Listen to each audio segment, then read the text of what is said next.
समान का मतलब ये है, एक समान का मतलब ये है कि जो मिनरल यहाँ पर है, ठीक है, जो मिनरल यहाँ पर है वही मिनरल यहाँ पर है, वही मिनरल यहाँ पर है, वो मिनरल यहाँ पर है। तो ऐसा नहीं है। पृथ्वी के आंतरिक भाग में यहाँ पर मिनरल कुछ और है, यहाँ पर मिनरल कुछ और है, यहाँ पर कुछ और है, यहाँ पर कुछ और है। ठीक है, तो ना तो लंबाई मोटाई बराबर है और ना ही जो खनिजों की उपस्थिति है वो एक समान है। ठीक है, तीसरी पॉइंट, आवाज नहीं आ रही है। आवाज आ जाएगी, क्यों नहीं आएगी? क्यों सोनाक्षी, आवाज आ रही है? दर्शन? हाँ, तो बस सिंपल सा हमें ये समझना है अभी कि एग्जाम में हमसे यूपीएससी क्या पूछ सकता है। एग्जाम में हमसे यूपीएससी यही पूछ सकता है कि पृथ्वी समान लेयर में विभाजित है। तो समान लेयर में नहीं है, पृथ्वी में जो लेयर हैं, जो परतें हैं, उनमें सभी में जो जो मिनरल हैं, जो खनिज हैं, वो एक जैसे हैं, ऐसा भी नहीं। सबसे ऊपरी वाली में मिनरल कुछ और हैं, यानी दूसरी वाली में कुछ और है, तीसरी वाली में कुछ और है। ठीक है, तो तीन बातें हो गई। सबसे देखो, यहाँ पे देखो एक पॉइंट हमने डिस्कस किया था कि पृथ्वी का स्ट्रक्चर एंड कंपोजिशन। पहले दोनों डिफरेंस समझ लेते हैं। What is difference structure and composition? Structure को हिंदी में कहते हैं संरचना, ठीक है, और कंपोजिशन को कहते हैं संगठन। तो अगर हम दोनों को डिफरेंस समझेंगे तो स्ट्रक्चर और कंपोजिशन यानी संरचना और संगठन में, इनमें पहले डिफरेंस समझते हैं। ठीक है, संरचना का मतलब है कि पृथ्वी के इंटीरियर पार्ट है वो किस तरह बना हुआ है, मतलब वो वर्टिकल लेयर में है या हॉरिजेंटल लेयर में। मेरी बात समझ में आ गई? स्ट्रक्चर का मतलब क्या हुआ कि जब आपको स्ट्रक्चर लिखना होगा तो आप ये लिखोगे, स्ट्रक्चर एक्चुअली ये है जो आप देख रहे हो ना, ये स्ट्रक्चर है। ये स्ट्रक्चर बना हुआ है, ठीक है, ये स्ट्रक्चर है। अगर हम बात करें कंपोजिशन की, तो कंपोजिशन का मतलब है कि वो पृथ्वी जो लेयर है वो किस मटेरियल से बनी है, यानी क्रस्ट में कौन से मिनरल हैं, मेंटल में कौन से मिनरल हैं, कोर में कौन से मिनरल हैं, that is known as a composition. अगर आपको स्ट्रक्चर लिखना पड़े तो आप उनके लेयर के बारे में बात करोगे, ठीक है, और कंपोजिशन लिखना पड़े तो उसके अंदर जो मिनरल है उनकी बात करोगे। ठीक है, एक फिगर में आपको और डिस्कस करता हूँ आपके साथ, तो उसमें बहुत सी बातें क्लियर हो जाएंगी आपको। जैसे ये वाला फिगर है, आप देखिए ये वाला, इनके कुछ क्रस्ट, कुछ नाम दिए हुए हैं। जैसे यू इसको आप, मैं आपको पीडीएफ प्रोवाइड करा दूंगा, इसको देखिए। ये जो है सबसे ऊपरी वाली परत, ये जो लेयर है, इसको नाम दिया गया है क्या? श्याल। ठीक है, इस ऊपरी वाली लेयर को श्याल कहा गया है। श्याल, श्याल का मतलब समझते हैं क्या है? अच्छा देखो, क्रस्ट और श्याल में कंफ्यूजन मत होना। जो क्रस्ट है इसको हिंदी में कहते हैं भू प्रॉपर्टी, ठीक है, ये नाम है, दैट इज अ नाउन, है ना। The name of upper part of earth, the name of upper part of earth is known as a crust. Crust means भू प्रॉपर्टी। जो पृथ्वी का सबसे ऊपरी लेयर है उसको हम लोग भू प्रॉपर्टी कहते हैं, ठीक है। अब भू प्रॉपर्टी का साइंटिफिक नेम क्या है? भू प्रॉपर्टी का साइंटिफिक नेम है श्याल। अब श्याल का इसका मतलब क्या है, ध्यान से समझिएगा। श्याल का मतलब है एस आई, एस आई का मतलब है सिलिकॉन, और ए एल से मतलब है एल्युमिनियम। तो जो हमारी सबसे ऊपरी लेयर है वो सिलिकॉन और एल्युमिनियम से बनी हुई है। ध्यान से समझिएगा, हम बात कर रहे हैं कि पृथ्वी की जो सबसे ऊपरी परत है उसका नाम क्या रखा गया? श्याल, यही तो है, इसको श्याल कहते हैं। एस आई का मतलब है सिलिकॉन, ठीक है, सिलिकॉन, सिलिकॉन यानी ऊपरी लेयर में सिलिकॉन ज्यादा है, और एल का मतलब है एल्यूमिनियम। तो जो सबसे ऊपरी परत है उसमें कौन से पदार्थ सबसे ज्यादा है? तो इसमें एक तो सिलिकॉन है, ठीक है, और दूसरा एल्युमिनियम है। दो पदार्थ सबसे ज्यादा है इसमें। और ये आपसे कई बार प्रीलिम्स में पूछा भी गया है कि पृथ्वी की भूप्रपट्टी में सबसे ज्यादा कौन सा पदार्थ है। तो पृथ्वी की जो क्रस्ट है उसमें सबसे ज्यादा पदार्थ है एल्युमिनियम, ये ध्यान रखना है, एल्युमिनियम सबसे ज्यादा है, ठीक है। दूसरा है सिलिकॉन। तो अभी हम लोग इस टॉपिक को समराइज करने की कोशिश करते हैं, ठीक है। वो दूसरा एक पेज लेंगे, वहां हम समराइज करेंगे। कैसे, अब देखिए, अगर पहले हमने बोला है कि what is the interior part of earth, ठीक है, इंटीरियर पार्ट ऑफ अर्थ। अगर इसमें आपको कुछ लिखना हो तो क्या लिखोगे?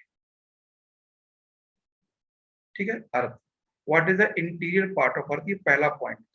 इसमें अगर बोलना हो, लिखना हो तो क्या लिखोगे? देखो बहुत सिंपल सी बात है, मैं आपको बताता हूँ इसमें क्या आपको लिखना है। To know about the interior part of earth, to know about interior part of earth is known as the study of interior structure. यानी पृथ्वी के आंतरिक भाग में जानना पृथ्वी की आंतरिक संरचना का अध्ययन कहलाता है। What is the interior part of अर्थ, यानी पृथ्वी जो है आंतरिक भागों में कैसी बनी हुई है, पृथ्वी के अंदर क्या है, पृथ्वी अंदर कैसी है, इसके बारे में अगर जानना हो तो हम कहते हैं कि पृथ्वी आंतरिक संरचना का अध्ययन किया जाता है, ठीक है। अब हम बात करते हैं कि पृथ्वी की आंतरिक संरचना जो है वो कोई कितनी गहराई तक अंदर जा सकता है, पृथ्वी आंतरिक भागों में कितनी। कभी आप सीधे इंटरव्यू में आपसे क्वेश्चन पूछेगा यूपीएससी में, अच्छा बताओ what is the interior structure of earth, पृथ्वी की आंतरिक संरचना है क्या? तो सिंपल सा बोलना है कि पृथ्वी के आंतरिक भागों में जानना आंतरिक संरचना का अध्ययन कहलाता है, ठीक है। और पृथ्वी आंतरिक भाग में परतों के रूप में विभाजित है और मुख्यतः तीन परतें हैं।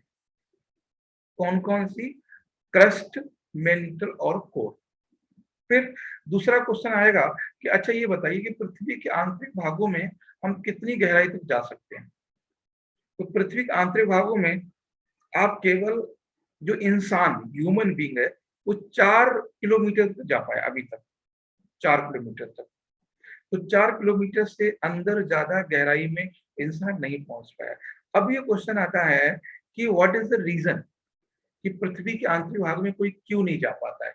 ये पॉइंट आपके माइंड में आ रहा होगा, ठीक है। तो इसका पॉइंट का अर्थ मीनिंग ये है कि जैसे हम इंटीरियर पार्ट में जाते हैं, जैसे हम खुदाई करते हैं, ड्रिलिंग करते हैं, इंटीरियर पार्ट में जाने पर टेम्परेचर और डेंसिटी और प्रेशर तीनों बढ़ता है। क्या समझ रहे हैं मेरी बात? अगर हम पृथ्वी के आंतरिक भागों में जाते हैं तो पृथ्वी आंतरिक भागों में जाने पर तापमान भी बढ़ता है और प्रेशर भी बढ़ता है, और प्रेशर बढ़ेगा तो डेंसिटी अपने आप बढ़ेगी, ठीक है। तो इसीलिए अभी तक कोई भी पृथ्वी के आंतरिक भागों में नहीं जा पाया है, ठीक। तो ये जो पॉइंट है कि पृथ्वी की आंतरिक संरचना है क्या, तो उस पे आप समझ गए होंगे कि हमें कैसे समझना था। और दूसरा चीज, ठीक है, ये आंतरिक संरचना क्या है ना, व्हाट इज द आंतरिक इंटीरियर पार्ट ऑफ आंतरिक संरचना क्या है, ठीक है। तो आंतरिक संरचना आपने समझ ली। दूसरी बात की हमने कहा कि इसकी स्ट्रक्चर क्या है, संरचना क्या है। तो स्ट्रक्चर जो है वो पृथ्वी तीन, ठीक है, तीन क्षैतिज परतों में विभाजित है। कैसी है? क्षैतिज परतों, ठीक है। पृथ्वी जो तीन क्षैतिज परतों में विभाजित है, तीन में। और तीन वो कौन कौन सी हैं आप आसानी से समझ सकते हैं। पहली है क्रस्ट यानी भूप्रपट्टी, और दूसरी है मेंटल यानी इसको मेंटल ही कहते हैं, और तीसरी है कोर, द कोर। और कोर को दो भागों में बांटा जाता है, आउटर कोर और इनर कोर, ठीक है, इनर कोर। तो ये है इनर कोर, इसको दो भागों में बांटा है, आउटर कोर और इनर कोर। तो पृथ्वी की जो पृथ्वी की आंतरिक संरचना क्या है वो आप समझ गए। और इसका स्ट्रक्चर कैसा है? तो स्ट्रक्चर 3 क्षैतिज परतों में विभाजित है। क्रस्ट यानी भूपर्पटी, मेंटल यानी मेंटल और कोर यानी क्रोड। ये तो होगा स्ट्रक्चर, ठीक है। अब ये नेक्स्ट इसी में पॉइंट ये लिख लीजिए, इनका जो आकार है, जो शेप है ना, वो अलग अलग है। कभी आप अलग अलग है, ठीक है, ये भी ध्यान रखना। जो से ऐसा नहीं कि जितनी मोटाई क्रस्ट की है उतनी कोर की है, ऐसा नहीं। एक रफली आप समझ लीजिए, सबसे ज्यादा जो मोटाई है वो किस लेयर की है? तो मेंटल की है। सबसे कम किसकी है? तो क्रस्ट की है। कभी आपसे ये फैक्ट वगैरह पूछ ले तो सबसे जो कम मोटाई है वो क्रस्ट की है, यानी भूपर्पटी की है, और सबसे ज्यादा जो मोटाई है वो मेंटल की है, उसके बाद कोर की है। अभी हम समझते हैं कि व्हाट इज द कंपोजिशन। अब ये कंपोजिशन समझने की कोशिश करते हैं कि कंपोजिशन क्या है। फिर हम बात करेंगे मतलब पृथ्वी के आंतरिक भागों में जानने के सोर्स क्या है। ये बहुत सिंपल हम समझा रहे हैं आपको, ठीक है। अब हम बात करते हैं संगठन, ठीक है, कंपोजिशन। तो पहले आपको लिखना पड़ेगा आंतरिक संरचना है क्या, ठीक है, ये लिखना पड़ेगा आपको। आंतरिक संरचना है क्या, ये लिखना पड़ेगा। और फिर आपको लिखना पड़ेगा कि स्ट्रक्चर क्या है, यानी संरचना है कैसी। फिर आपको ये लिखना पड़ेगा, फिर लिखना पड़ेगा संगठन क्या है, कंपोजिशन क्या है। तो कंपोजिशन का मतलब इसके अंदर क्या क्या है। तो इनका जो संगठन है वो सॉलिड फॉर्म में है, ठीक है, और लिक्विड फॉर्म में है, और सेमी लिक्विड फॉर्म में है, ठीक है, सेमी लिक्विड फॉर्म में है। ये ध्यान रखना। जो पृथ्वी तो ये पृथ्वी का ये 3 फॉर्म में है, सॉलिड फॉर्म में, सॉलिड फॉर्म में, लिक्विड फॉर्म में और सेमी लिक्विड फॉर्म में। सेमी लिक्विड को हम बोलते हैं अर्ध तरल, ठीक है। क्या बोलते हैं? अर्ध तरल, यानी मतलब तरल तो है, कठोर नहीं। और लिक्विड को आप तो जानते हैं द्रव अवस्था में, और सॉलिड का मतलब जानते हैं। तो पृथ्वी का जो संगठन है आंतरिक भागों में वो कैसा है? वो है लिक्विड फॉर्म में, सॉलिड फॉर्म में और सेमी लिक्विड फॉर्म में, ठीक है। इतना आपको समझ में आ गया होगा। अब अब हम बात करते हैं कि इनमें कौन कौन से पदार्थ हैं। तो ऐसे करके समझ लीजिए कि जो सबसे ऊपरी है क्रस्ट, क्रस्ट में, ठीक है, क्रस्ट को कहते हैं हम लोग सियाल।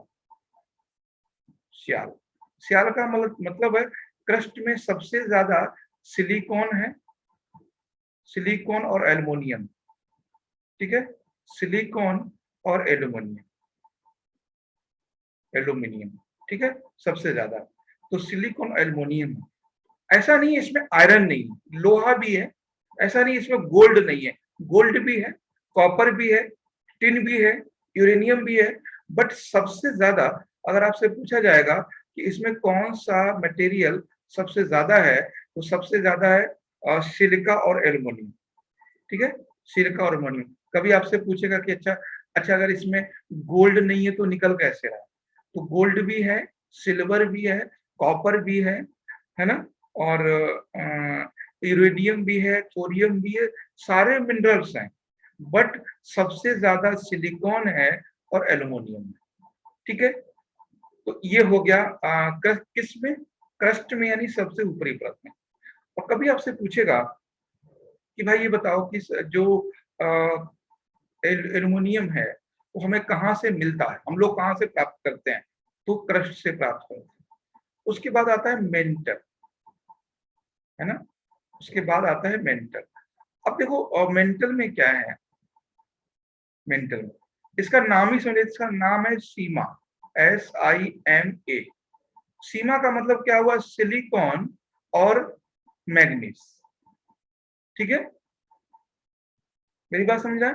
सिलिकॉन और मैग्नीज, तो 2 पदार्थ हैं इसमें, सिलिकॉन और मैग्नीज, ठीक है गुड्डू, इसको नोट डाउन कर लेना। और ये जो है, देखो ये जो क्रस्ट है ना, ये सॉलिड फॉर्म में है, हम पहले बता चुके हैं।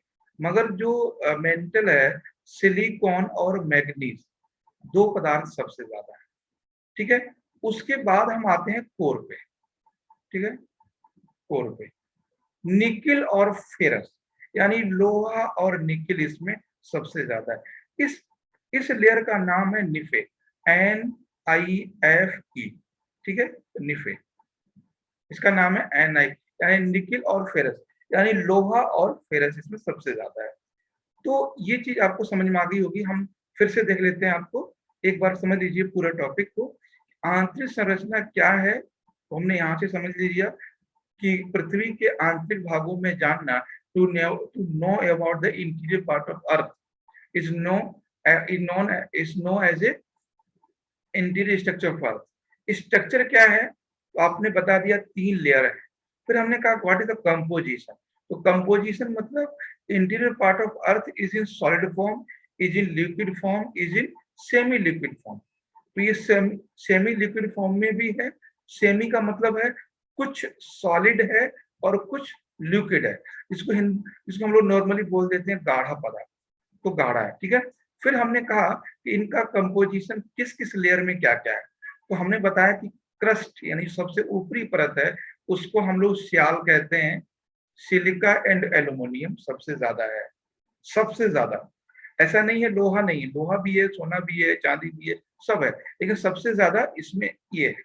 उसके बाद है मेंटल, मेंटल को कहते हैं सियाल, सॉरी, हाँ, सीमा।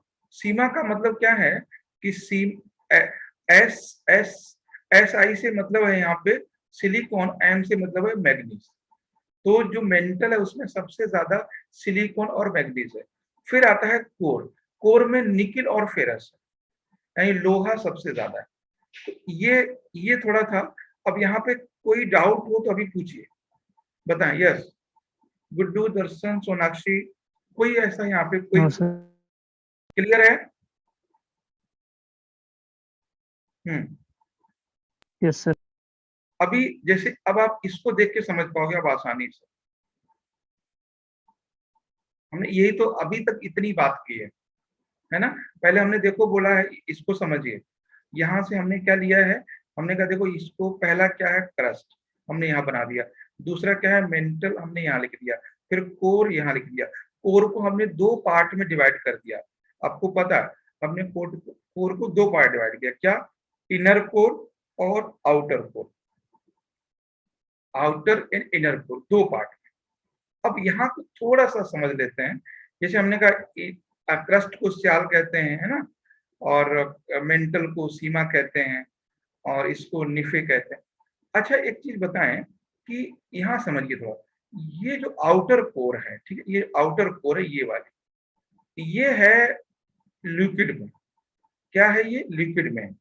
ये जो है ये सॉलिड में है, ये ध्यान रखना, ये सॉलिड में है, सॉलिड में। सर आवाज प्रॉब्लम हो रही है। आवाज आ जाएगी, कोई दिक्कत नहीं है। अभी एक बार देखिए, तो हमने क्या बोला है कि जो आपका देखिए, हमने कहा कि जो ऊपरी लेयर है ये तो सॉलिड फॉर्म में, ये सॉलिड में है, सॉरी ये लिक्विड में है, और ये जो इंटीरियर पार्ट वाला है ये सॉलिड फॉर्म में है। अब ये सॉलिड फॉर्म में क्यों है और ये लिक्विड फॉर्म में क्यों है? ठीक है, ये भी लिक्विड फॉर्म में है, और ये भी ये भी लिक्विड फॉर्म में है, और ये जो है ये सॉलिड फॉर्म में, ठीक है, ये सॉलिड फॉर्म में है, ठीक है। ये चीज है। अब आपके मन में ये डाउट होगा जरूर, यार ऐसा क्या है कि जो ये वाला जो पार्ट है ये सर ने बताया है ये सॉलिड है, और जबकि ये भी लिक्विड है, ये भी लिक्विड है, फिर ऐसा क्या रीजन है ये सॉलिड क्यों है? ऐसा क्यों है कि ये सॉलिड है? ठीक है, इसका कारण ये है कि जब कोई चीज एक लिमिट से ज्यादा प्रेस की जाती है, ठीक है, ध्यान दीजिएगा, बहुत बेसिक से साइंस आपको समझा रहे हैं। जब कोई चीज एक लिमिट से ज्यादा प्रेशराइज कर दी जाती है तब वो सॉलिड फॉर्म में कन्वर्ट हो जाती है। आपने एक सुना होगा क्रायोजेनिक इंजन, क्रायोजेनिक इंजन सुना होगा आपने, जो जीएसएलवी में यूज होता है ना। क्रायोजेनिक इंजन की हमारे पास टेक्नोलॉजी नहीं थी, रशिया के से हमने चोरी की है, ठीक है। जो क्रायोजेनिक इंजन है उसमें उसमें सॉलिड फ्यूल यूज होता है, और सॉलिड फ्यूल कैसे डाला जाता है, उसमें कंप्रेस्ड करके डाला जाता है, कंप्रेस्ड यानी दबा करके, ठीक है। कभी गुड्डू ये चीज ध्यान समझ लो कि अगर सॉलिड इंटीरियर पार्ट यानी जो इनर कोर है यानी आंतरिक जो कोर है वो ठोस है, उसका रीजन ये है कि वो कंप्लीटली बहुत ज्यादा प्रेशराइज है, बहुत ज्यादा उस पर दबाव पड़ा है, इसलिए वो सॉलिड में कन्वर्ट हो गई है, ठीक है। इसलिए वो सॉलिड में कन्वर्ट हो गई है और इसलिए वो सॉलिड है। अब यहां तक तो क्लियर हो गया होगा आपका कि क्यों वो सॉलिड है। अब दूसरा क्या क्या हमने बात कर ली। अब हम बात करते हैं कि पृथ्वी के आंतरिक भाग में जानने के स्रोत क्या है, ठीक है। What is the source, source to know, है ना, about interior part of earth, ठीक है, about interior part of earth. तो क्या क्या सोर्स हमारे पास है वो समझ लीजिए। सबसे पहला सोर्स, सबसे पहला सोर्स हमारे पास है क्या, एक तो है डायरेक्ट सोर्स, दूसरे हैं इनडायरेक्ट सोर्स, ठीक है, direct and indirect. Direct source का मतलब वो है जो हमें विजिबल होते हैं, जो हमें दिखाई देते हैं। इनडायरेक्ट सोर्स वो हैं जो हमें नॉन विजिबल होते हैं, जो हमें दिखाई ना देते हैं उनको हम नॉन विजिबल कहते हैं, ठीक है। तो पृथ्वी को आंतरिक भाग में जानने के हमारे पास दो स्रोत हैं, डायरेक्ट जो हमें दिखाई देते हैं और इनडायरेक्ट जो हमें दिखाई नहीं देते हैं, ठीक है। अब जैसे विजिबल और नॉन विजिबल की अगर बात आती है, ठीक है, विजिबल और नॉन विजिबल की अगर बात, अच्छा एक काम करेंगे, आज हम लोग एक ही मीटिंग रख लेंगे, ठीक है, मालती भी नहीं है और सचिन भी नहीं है, ठीक है गुड्डू। बाकी आपका क्लास जो है 6 यस बजे, सर। हाँ 6 बजे से हम लोग कर लेंगे, बाकी हम लोग आगे कल कर लेंगे, ठीक है। जब तक चल रहा है तब तक सुन लीजिए, बाकी